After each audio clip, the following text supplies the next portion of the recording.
Bazarga баргандын дуасы өтө улуу сооп турганда. Күн сайын базарга барабыз. Же болсо чоң маркет, базарга окшогон эле азыр дүкөндөр ачылып калды. Ошолорго киребиз. Ушу дуаларды окусак, ушу соопту алабыз турганда. Өтө улуу сооп. Бул Тирмизи шарифте келет. Умар разыяллаху анху риваят, пайгамбар саллаллаху алейхи ва саллям айтат: кимде ким базарга бара турган болсо, ушу дуаны окуса 1 миллион сооп жазылат дейт. 1 миллион күнөөсү кечирилет.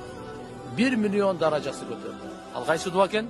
لا إله إلا الله وحده لا شريك له له الملك وله الحمد يحيي ويميت وهو حي لا يموت بيده الخير وهو على كل شيء قدير. Ушуну бир жолу айтсаңыз, мына Тирмизи шарифте келип атат, Умар разыяллаху анху риваят кылып атат, пайгамбар саллаллаху алейхи ва саллям айтып атат, 1 миллион сооп жазылат, 1 миллион күнөө кечирилет, 1 миллион даража көтөрүлөт.